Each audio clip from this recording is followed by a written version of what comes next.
Bien, muy buenas noches.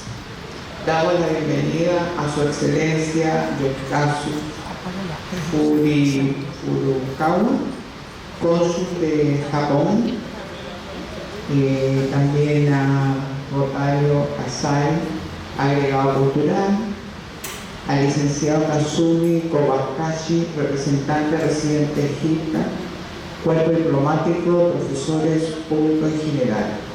Damos la bienvenida a todos los participantes y a nuestras dignidades del cuerpo diplomático a la conferencia Los pioneros de la animación japonesa. Licenciado en diseño gráfico de la Universidad de Panamá, magíster en síntesis de imagen y animación por ordenador de la Universidad de las Islas Baleares y doctor en comunicación audiovisual y publicidad por la Universidad Complutense de Madrid. Cuenta además con 20 años de docencia en nuestra Facultad de Arquitectura de la Universidad de Panamá.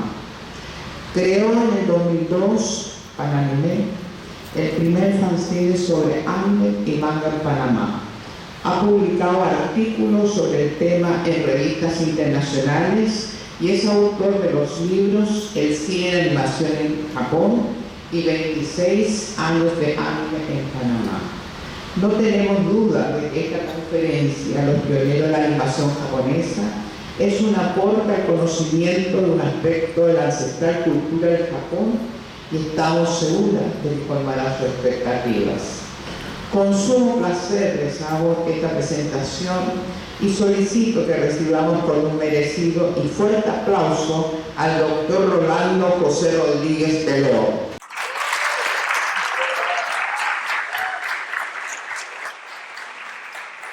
Gracias. Muchas gracias, buenas noches y bienvenidos. La animación, o sea, ¿cuándo comienza la animación japonesa? La respuesta a esta pregunta básicamente depende de cada uno de nosotros. ¿Y por qué digo de cada uno de nosotros? Porque usualmente la animación consideramos que comienza con lo que yo veo por primera vez.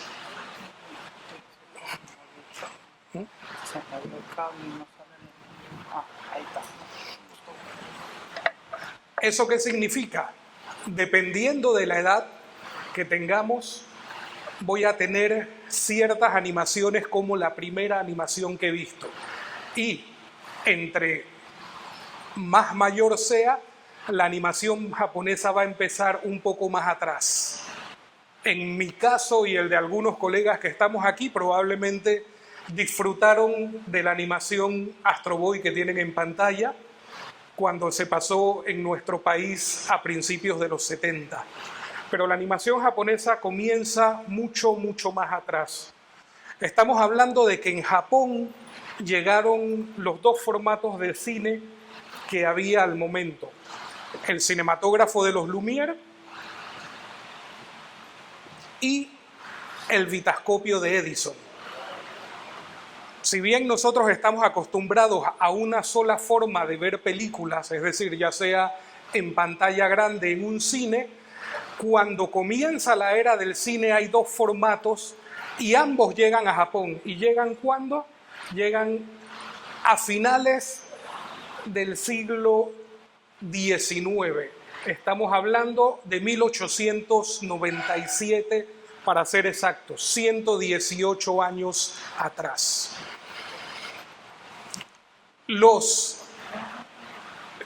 Las películas en ese tiempo tenían que hacer unos viajes muy largos, usualmente eran viajes por barco, es decir, que lo que yo veía llegaba 3 o 4 meses tarde al lugar. Pero en Japón se presentan varias de las primeras animaciones que se dan a nivel mundial, como caras humorísticas y fantasmagórica. Es decir, los japoneses desde el inicio del cinematógrafo empiezan a estar empapados por animaciones francesas, italianas, europeas, norteamericanas. Y esto precisamente es lo que hace que para 1910 ya en Japón se hayan presentado 21 animaciones extranjeras. Nosotros vamos a estar hablando de 4 animadores específicamente. Y si ustedes se preguntan por qué 4, básicamente porque los consideramos los precursores. Esta cantidad de animaciones que le llega a Japón hace que los nombres en ese momento no eran como lo usamos ahora, no era animación, no era anime, y son bautizadas con diferentes nombres: arte lineal, imágenes locas, imágenes traviesas, imágenes juguetonas, películas de dibujo, imágenes en movimiento. O sea, no había el concepto de animación que tenemos ahora en nuestra época. Como les dije, vamos a estar hablando de 4 personas que consideramos los precursores. ¿Y por qué los consideramos los precursores? Básicamente porque fueron personas que trabajaron tratando de entender cómo funcionaba la animación que veían en una pantalla, aplicando los conocimientos que ellos tenían para entonces crear animaciones propias. Las personas o los nombres que están viendo en pantalla son específicamente de los que vamos a tratar: Heiko Shimokawa, Seitaro Kitayama, y vuelvo y les repito, la importancia que eran personas que empezaron a probar, personas que les gustó lo que vieron y trataron de hacer algo. Heiko Shimokawa trabajaba como dibujante en una revista japonesa que se llamaba Tokyo Pop. Él creó para esa revista un personaje que tienen la imagen en pantalla. De ese personaje él hizo 5 animaciones. Entre esas se conoce muy bien o se tiene información de 2, del portero y el trapecista. Shimokawa trabajaba de diferentes formas. Vuelvo y les repito, eran gente que estaba probando. Shimokawa trabajaba, por ejemplo, haciendo dibujos en un tablero, tomando la fotografía, borrando las partes que se iban a mover y redibujándolas nuevamente. Otra forma de trabajar que tenía era dibujando sobre papel. Pero a diferencia de nuestra época, que ya sabemos que uno dibuja un fondo y el personaje lo tiene aparte, Shimokawa dibujaba toda la escena la cantidad de veces que necesitara aparecer en pantalla. O sea, si el trabajo de animador es un trabajo duro, para Shimokawa era mucho más. Y otra forma de animación que tenía él, que era aún más compleja, él dibujaba, o mejor dicho, pintaba directamente sobre la película. ¿Y por qué les digo que es muy dura? Muy sencillo. Estamos hablando que una película, la escala de la película es más o menos lo que tienen ahí en pantalla. Eso es un fotograma. Al trabajar directamente sobre cada fotograma significa que él pintaba el dibujito, en el siguiente fotograma hacía el dibujito con un pequeño movimiento y así sucesivamente. Pero para que tengan idea del tamaño, fíjense el tamaño de un cuadro en película en ese tiempo. O sea, estaba trabajando con algo tan pequeño y les traigo un ejemplo. Ahí tienen un USB, este USB para ser específicos, él dibujaba, si eran 15 o 20 cuadros por segundo, tenía que dibujar esa cantidad de muñequitos a este tamaño. Shimokawa empieza a perder la vista y simplemente decide continuar su trabajo en la revista Tokyo Pop y dejar de un lado las animaciones.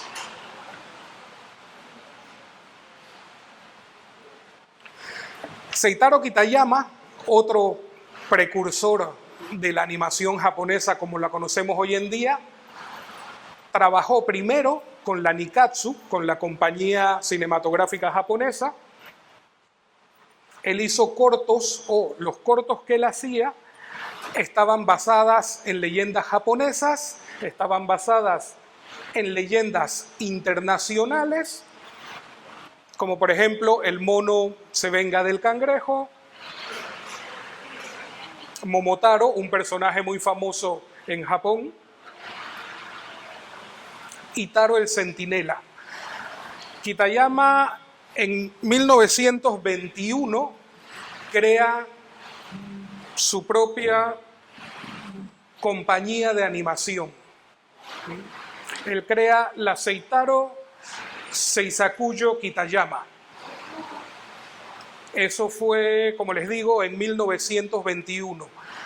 Las animaciones que él hacía trataba de que fueran más educativas y de corte social.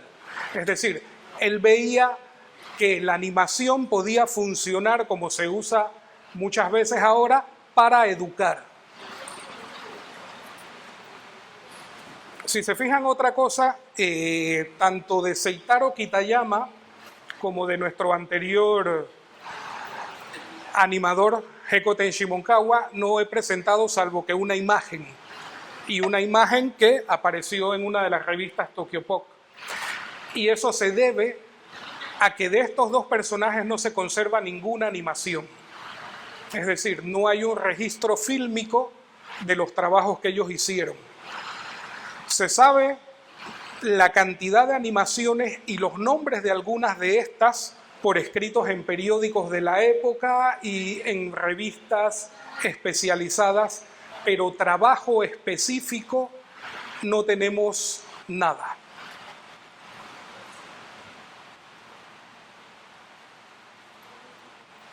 Sanae Yamamoto, nuestro tercer animador, él fue estudiante de Kitayama. Es decir, cuando Kitayama crea su propia compañía en 1921, Yamamoto se va y empieza a trabajar para él.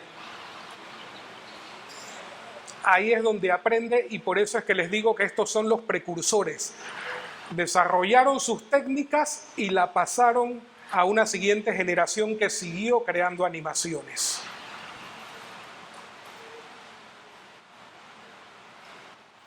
Al igual que Kitayama, él crea animaciones basadas en leyendas y animaciones por pedido del gobierno japonés.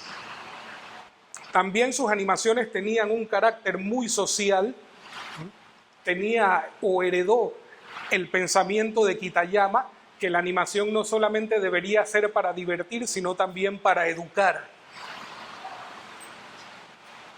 En pantalla tenemos un fotograma de una de sus animaciones, La liebre y la tortuga, una fábula internacional.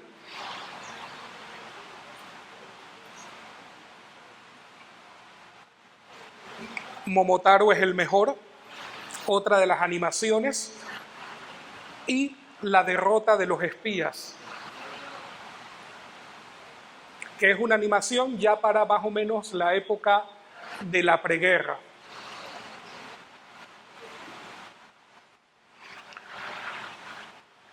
Senjiro y Kitayama trabajaban de la misma forma esta complicada que les hablé hace un momento. Ellos dibujaban el personaje y el fondo sobre papel, y esto significaba que tenían que hacer los fondos una y otra vez.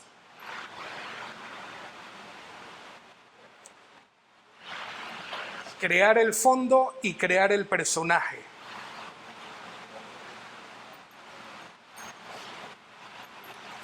Era un trabajo muy complicado en aquella época, no teníamos o no tenían las ventajas que tenemos ahora para hacer este tipo de trabajos, pero sin embargo eran personas que estaban dispuestas a trabajar y a crear cosas nuevas.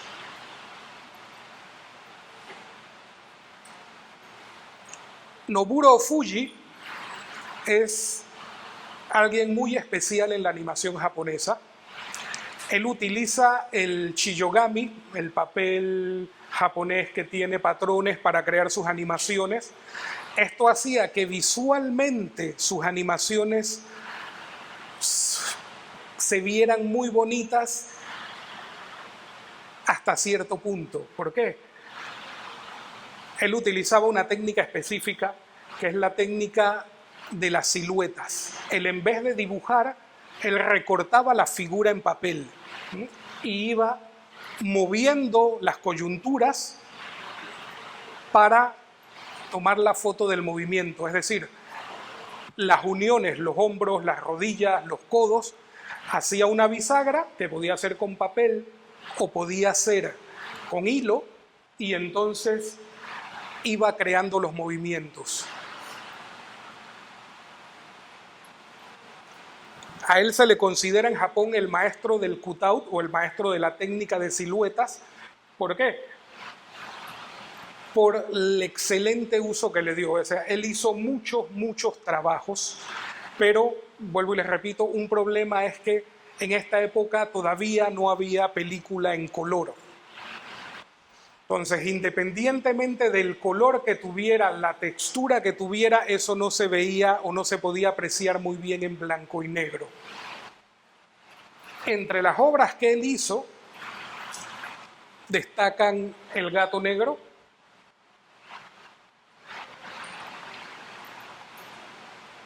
El cofre del tesoro de Shinkoro,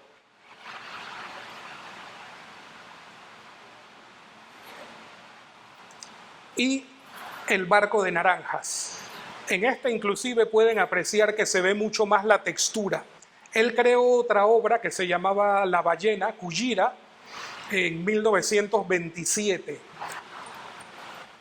Era una animación que estaba hecha con la obertura de Guillermo Tell, y luego en el 51, aprovechando que ya hay película a colores, la hace nuevamente para que se vea el color, para que se pueda apreciar las texturas en el papel. Luego viene la época de la preguerra. En Japón, al igual que en Estados Unidos, las animaciones se hacen entonces para incentivar el patriotismo, para incentivar el esfuerzo bélico. Hay animaciones hechas específicamente para esto en Japón, como pueden ser Momotaro es el mejor, Las águilas marinas de Momotaro. Y fíjense que esto, como les digo, no fue solamente Japón. En Estados Unidos se utilizaban los personajes de la Warner Brothers, se utilizó Superman también para hacer sus campañas bélicas. Sin embargo, hay un problema que ya ustedes lo sabrán, y es que debido a varios factores muchas de estas animaciones se han perdido.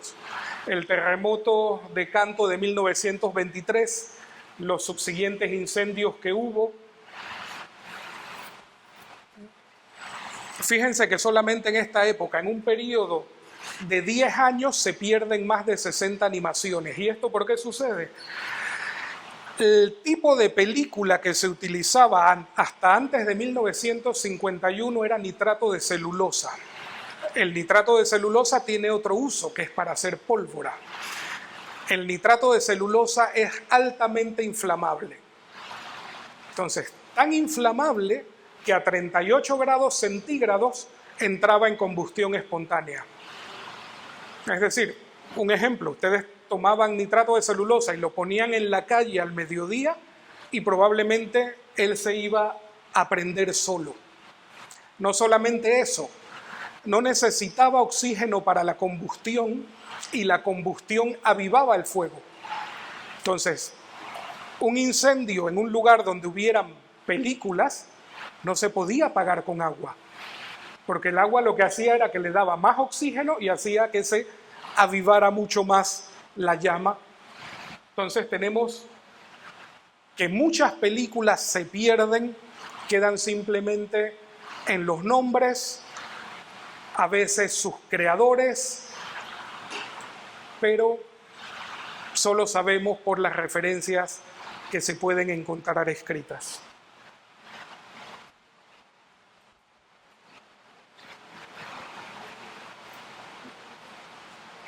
Ahora, y aquí es donde viene la parte importante, el renacimiento de la industria de la animación.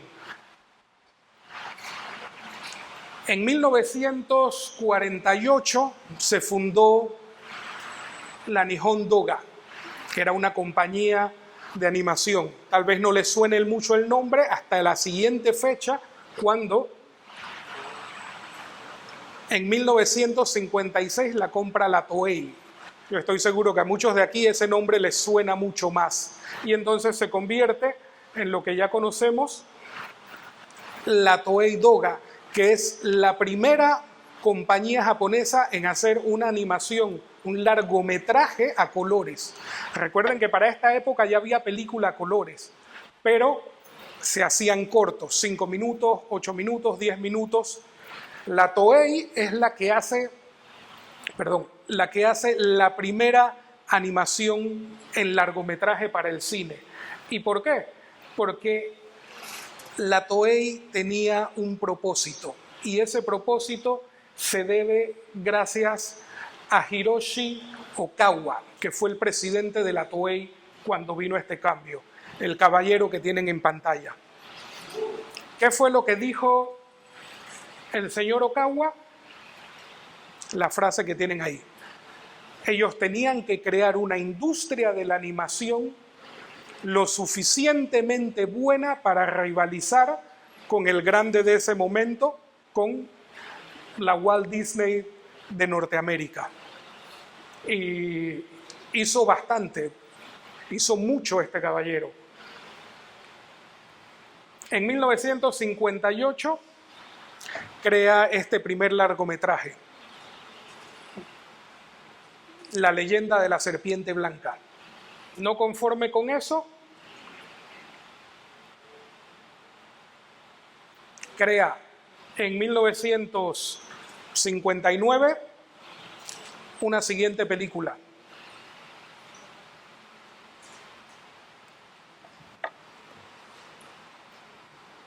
Dos años más tarde, en el 61, La aventura de Sinbad, que llegó aquí a Panamá.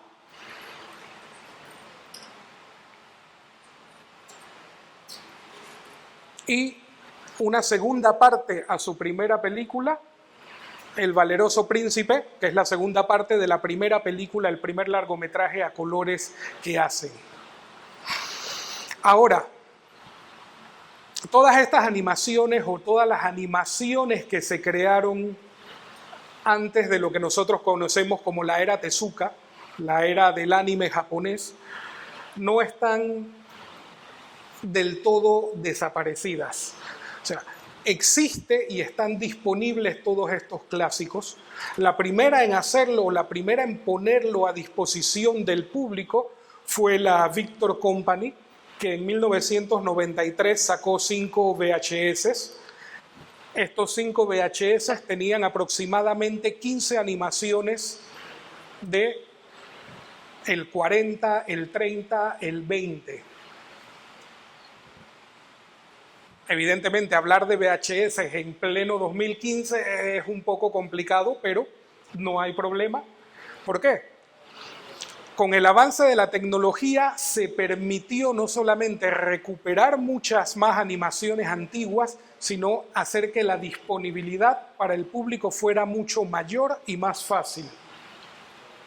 Anido es una compañía que representa a los trabajos de Kenzo Masaoka, el padre de la animación, conocido con ese seudónimo en Japón. Él saca 2 DVDs que tienen un total de 8 animaciones de la época de Kenzo Masaoka, solo animaciones que creó Masaoka. Estas animaciones, desgraciadamente, el DVD se encuentra en japonés sin subtítulos, por lo cual también solo está de venta en Japón, lo que lo hace un poco complicado la consecución de dicho DVD. Pero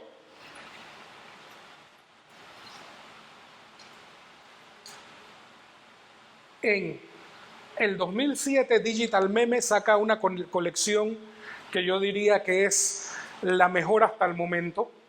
Son 4 DVDs. Estos 4 DVDs tienen aproximadamente 54 animaciones, y recuerden que estamos hablando de animaciones del 47 hacia atrás.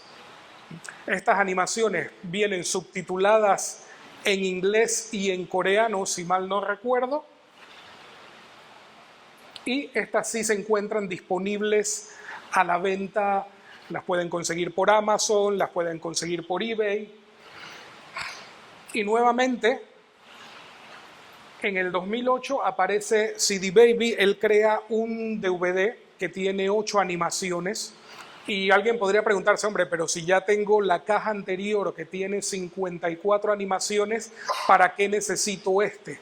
Y sí es un problema, porque 7 de las animaciones que están en este DVD las tienen en la otra caja.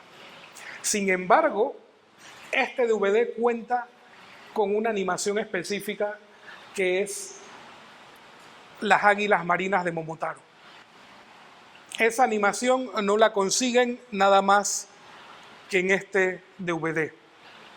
No está con las otras 54, no sé por qué razón, pero vale la pena solamente por esa animación tenerla. Vienen subtituladas en inglés, así que no es mucho problema. Nuevamente, Anido saca un DVD, y en este DVD sacan, creo que son 4 animaciones que no aparecieron en el primer DVD.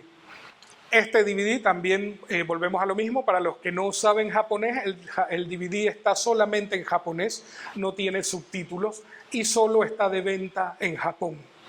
Evidentemente, y hablando de la tecnología, si sabemos los nombres, es decir, si conocemos lo que queremos ver, muchas de las animaciones las puedo encontrar en YouTube, las puedo encontrar en Vimeo, pero necesito saber lo que estoy buscando.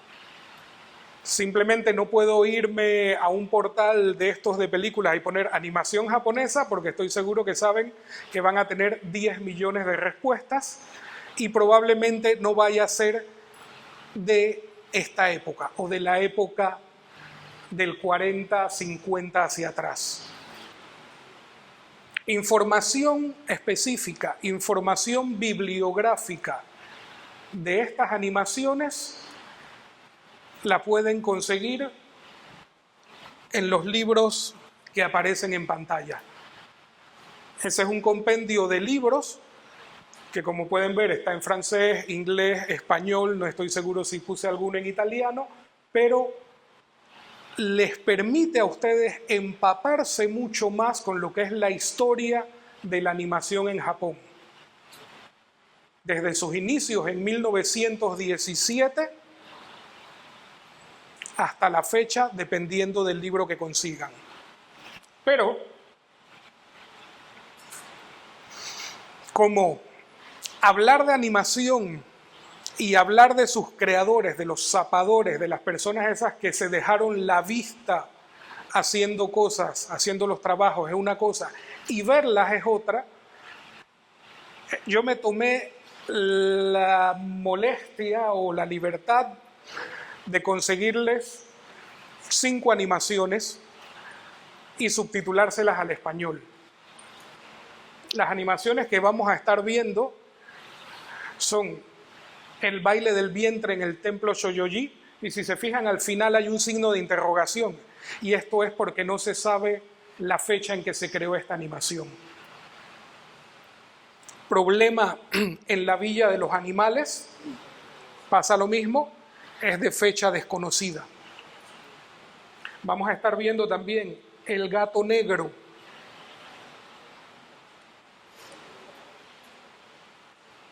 Norakuro, soldado raso, y La aventura submarina de Tachan.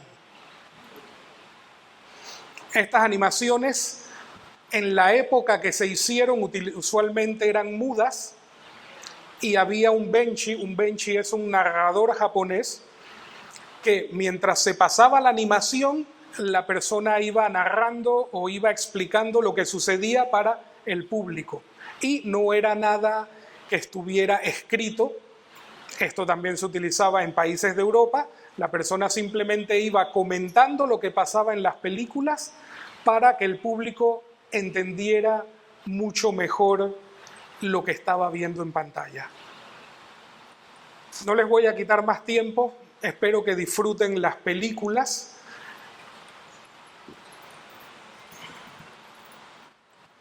Si tienen preguntas, les agradecería, les vamos a abrir los micrófonos para después de que pasen todos los cortos.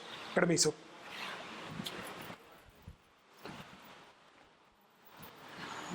A ver, desconecto.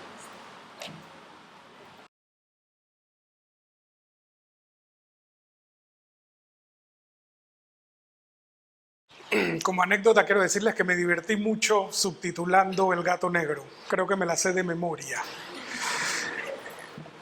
No sé si tengan alguna pregunta, algo que quieran aclarar sobre estos precursores. Como les digo, hay muchos más. Desgraciadamente el tiempo no nos alcanza, pero lo que sí les puedo decir es que trataré de hacerles otra presentación el próximo año siguiendo la misma línea, es decir, presentando a los otros creadores y otras animaciones que no hemos podido ver el día de hoy. Así que muchas gracias por su asistencia y vuelvo y les repito, cualquier pregunta, estamos a las órdenes. Gracias.